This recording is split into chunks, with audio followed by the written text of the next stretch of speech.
So after yesterday's video, I've calmed down a little bit and I think I'm ready to push forward with Crystal Palace. And in today's episode, we have a league game against Ipswich, followed by the second leg of a Champions League knockout game against Athletico Madrid.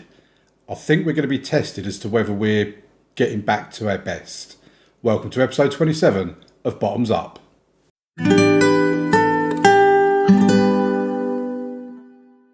So let's have a look at how we've been doing since you were last with us. In the last episode, we played Leeds and Villarreal. And obviously we had the draw against Leeds, 1-1 draw, Pedrino own goal for us. And then we beat Villarreal in our final Champions League group game, meaning we got through to that 16-team knockout phase thing before you get to the round of 16, basically. And after that, we played Newcastle away with a 1-1 draw. Sergio Piscini finally getting on the score sheet again. Then we had the FA Cup replay against Leeds, which we comfortably won 4-1. Kenta Mahara, Guy Noel-Zahuri, Emerson Fernandez and Sergio Piscini. Sergio Piscini's been on a bit of a roll recently. Sheffield Wednesday were up next, a 3-1 win. 2 goals from Piscini, 1 from Zahuri. And then we played the first leg of the Champions League knockout game against Athletico Madrid at Athletico Madrid. And we won that 2-1, Piscini and Duchesne with the goals in that game. And as you can see by the stats, it was a very even kind of game. I mean, a draw probably would have been a fair result. And quite honestly, I would have settled for the draw as well. But yeah, we won it. I was quite happy with that. If we look at the game against Sheffield Wednesday, 3-1 win. We were comfortably the better team, dominated the game. We played some really nice stuff in that. Piscini and Zahuri really looked like a decent partnership there. Then in the game against Leeds, the 4-1 win at Leeds. Again, I mean, look at the XG, 4.08. Yes, that's going to be helped by the fact we had a penalty, but just all-round dominance really again. And then in the game against Newcastle, the 1-1 draw at Newcastle. A closer game than some of the others, but again, I'd say we were well worth the points in that game. As a result of that, in terms of the Premier Division League table, we're in fourth. We're a long way from the top now. I mean, a couple of episodes back, we were second and only a couple of points behind City with a do-or-die game against them. But yeah, we're a long way off now, 10 points behind. It's more about trying to concentrate on getting into the top 4, potentially the top 5, because if we look at our finances, we are 60 million pretty much in the red. I don't think that's going to change unless we get a few seasons of consecutive Champions League football and the Champions League money that comes with it. We will need to sell some players as well for a good profit to try and ease that balance and get money moving in the right direction. If we have a look at the squad, I've been looking at the old homegrown side of it. And as we look at it now with the players we've got in the squad, we've got 6 players that are homegrown at club and 2 players that are homegrown at nation. That's the 8 players that we need, basically. Now, in the summer, Callum McKenna will definitely be leaving. I'd imagine he's not going to want to stay here and be a backup goalkeeper. So that's one more that we need. And Abdulkarim Singano, he's not really fulfilled his potential. He's out on loan at the moment.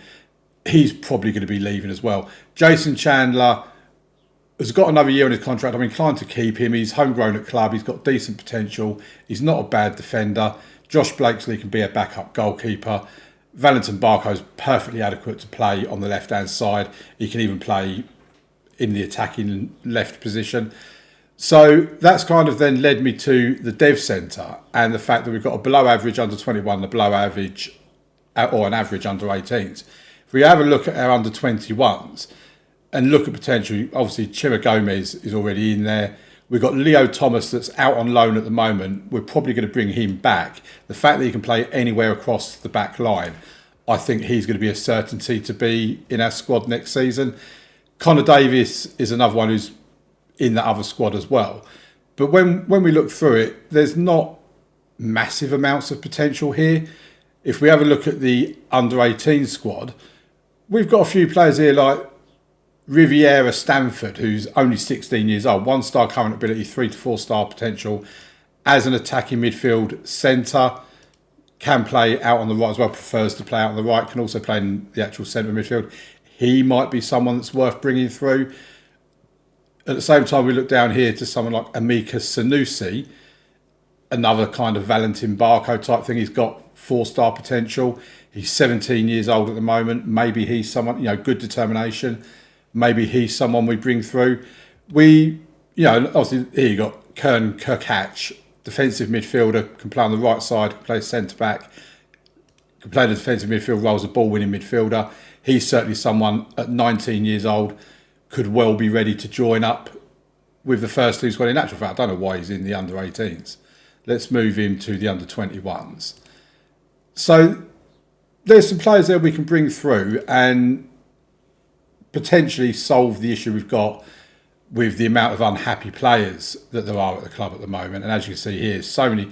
Jackson Michaela's unhappy about being out of the Champions League, as is Bradley Barco, as is Zetton Zanelli. I mean, Bradley Barco will probably be one of those that will definitely leave in the summer if we can get rid of him. So, yeah, things are going in the right direction. Let's put it that way. Let's move on to today's game. It's an away game against Ipswich. And again, this is a game we really should be winning. Ipswich are not doing great this season. If we have a look at the team, it's Borkelmans in goal, Calvo left back, Martin Fernandez right back, Escalada and Ide in the middle. Solis is in for Emerson Fernandez, Akasvatni alongside him, Duchesne, Mahara and Zahuri in the midfield with Piscini up top. Eric Ortega is just coming back from injury, so he's not quite match fit at the moment. And Emerson Fernandez, I've just decided to leave him out and bring in Jean Solis. Kenta Mahara's coming back from injury. I did consider leaving him out because he's not quite match fit, but we'll probably get 60 minutes out of him. And hopefully that'll be 60 minutes that will enable us to win the game. So let's get into this. Please leave a like on the video as well, by the way, folks. Always helps when you leave a like, it pushes it out to people, all that sort of good stuff. And subscribe to the channel as well. So I think it's something like 72% of people that watch my videos are unsubscribed. So here we go. The game against Ipswich. They've not been on a great run. They're not a particularly good team. They are at home. But this will be incredibly disappointing if we're not able to pick up a win against Ipswich in the Premier League. They do a pretty decent attendance actually. Nearly 30,000 people are in here. So the first highlight of the game comes with Ipswich.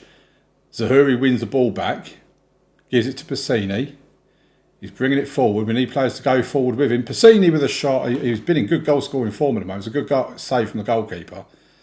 It's gone out for a corner that Mahara will take. Whips the ball in. Escalada now. Duchesne, but the keeper saves it. It's quite a simple save straight at him pretty much. And as you see, Kenta Mahara's fitness rating is easily the lowest in the team at the moment due to that injury.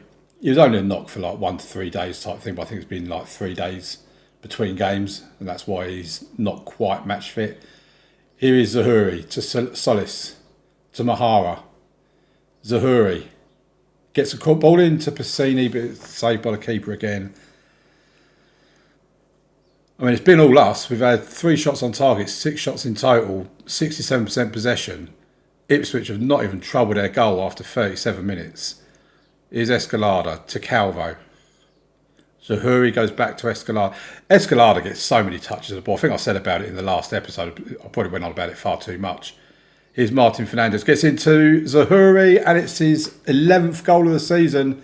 Guy Noel Zahuri. I'll tell you what, I've played him in a defensive midfield role for 2 years that he's with us. This is now his 3rd year. Didn't even think of trying him in that attacking role, but he's come into that role this season, partway through the season. And he's kind of made that role his own now. And he's such a good player to have in the squad. The fact that he's so good in the role that Akasvatni covers as well gives us a really good cover back there. The fact that Alan Maric can also play in the roles that he's currently in. Right, Piscini loses the ball in the midfield. We kind of win it back but give it straight back to them.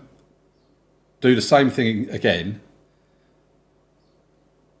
Ipswich wanting to get something from this. Escalada heads it away towards Duchesne. I mean, it's a game of headball at the moment. Here's Jaden for Ipswich. They're looking dangerous here, Ipswich. They're playing it around. If they can find that killer ball, that final ball. Oh, and he's through. Oh, it's over the bar. And apparently that was a save. It looked like it just sailed clean over the bar, to be honest, but apparently that was a save. Alex Valla with the corner. We partially clear it, but they still have the ball. Oh, and it's off. I was in. Saved by the keeper. It's another corner. This is relentless Ipswich pressure. We need to get rid of this ball and we need to start getting possession of the ball back again. Thankfully, the highlight doesn't come to anything. I mean, like I say, it's relentless Ipswich pressure. They've only had one shot on target from it. Well, I think I am going to take Kenta Mahara off because we do want him for the game against Atletico Madrid. So we take him off for now.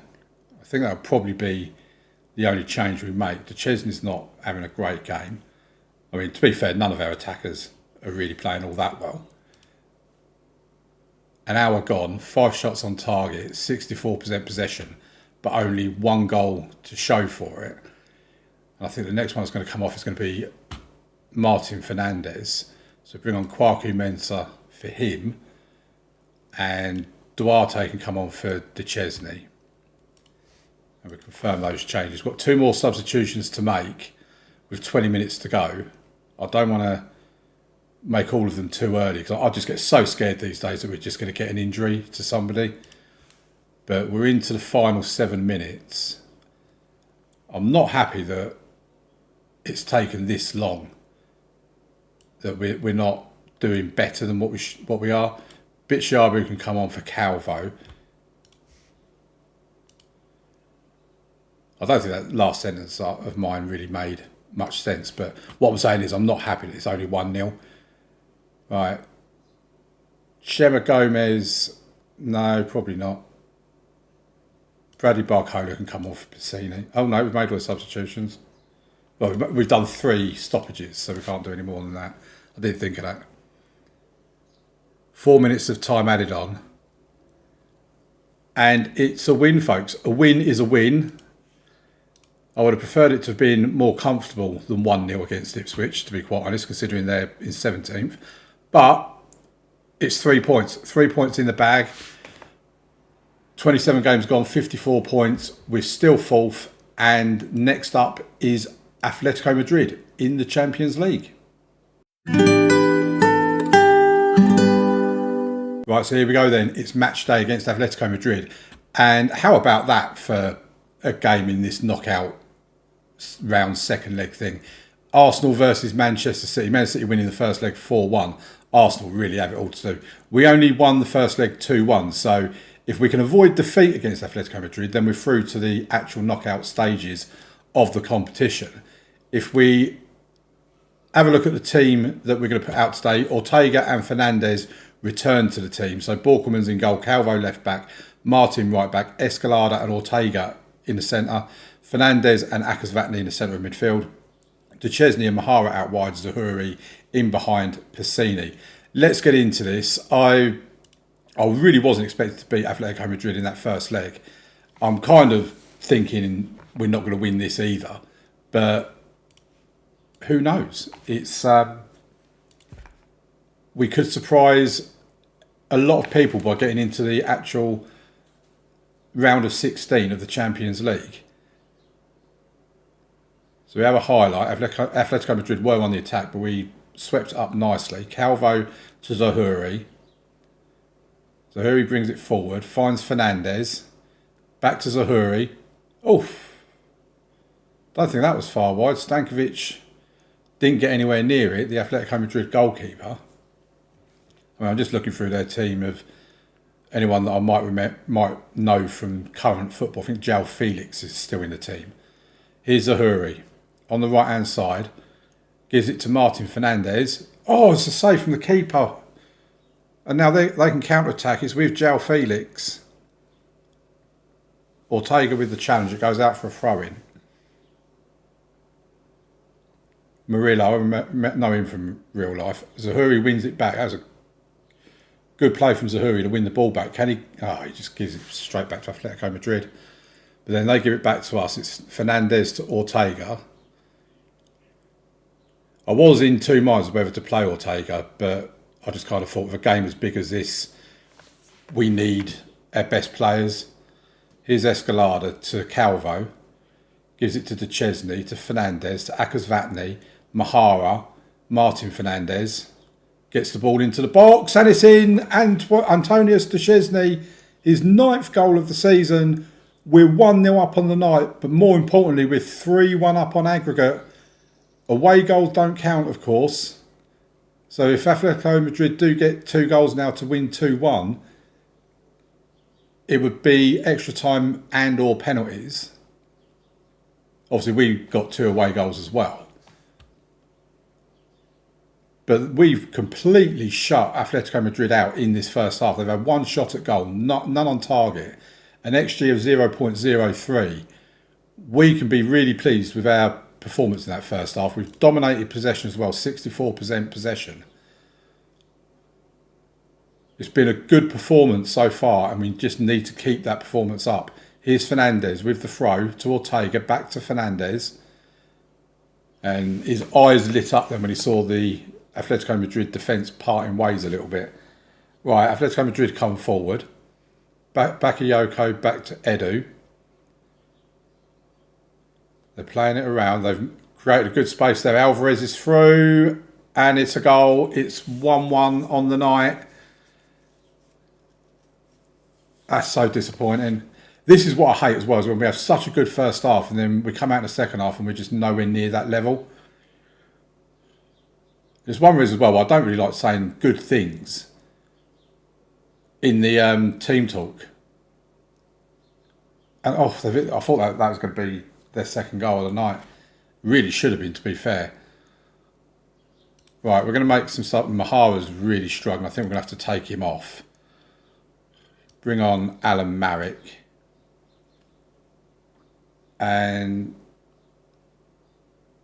I think we might take off Zahuri and bring on Duarte. See if we can get some inspiration from our front men, because I think we're going to need another goal, because I can see Atletico Madrid scoring again. Right, let's have a look at our bench. What can we bring on? I think Bitshabu can come on for Ortega. And Solis, maybe, comes on for Emerson Fernandez. Oh no, I'm going to bring on for Akasvatny because he's on a yellow card. So I think we need to try and eliminate the potential for us to get a red card. Because even if it doesn't affect us in this game, it could affect us in a future game. Right, we've got one more substitution we can make. I think we bring on Lars Ollison for Duchesne and we just swap them two over. Come on, boys, see this out. Right, we have a corner. Duarte puts the ball in the box. Oh, the keeper's claimed it. We've got 5 minutes in total of time added on. We're nearly 3 minutes through it. Here's Ollison. Gives it to Duarte. Yes, Passini with the goal. His 16th for the season. It's a 2-1 win on the night. 2-1 win in both legs of the game. And we are through to the knockout, the round of 16 of the Champions League. I'm happy with how this tie went. We won the first leg, then went on to finish the job here. Absolutely. I said earlier on that I felt we were getting back to being towards our best. And oh no, Kenta Mahara's injured. 1 to 3 days, that's fine. It's a tight Achilles, nothing to worry about. We've got 8 million for that game as well. That is huge for us. I mean, finances were still £50 million in the red, so it's not that great news for us. We'll give Fernandez a nice little bit of praise. And yeah, have a look at the schedule. We're in the round of 16, which is around here. So I think what we'll do is I'll play Everton the first leg and Chelsea off camera, and we'll come back for the second leg of the Champions League game, and then 7th placed Arsenal. We've got a tough run here. Chelsea, Arsenal, Man United, all in March. This could be a really good month. It could be a really bad month. We'll find out by the end of this week. Right, leave a like on the video, folks. Subscribe to the channel. Turn notifications on, all that sort of stuff. We're here 6 o'clock every evening, Monday to Friday. And I'll see you tomorrow for the next episode. Thank you very much for watching. Bye.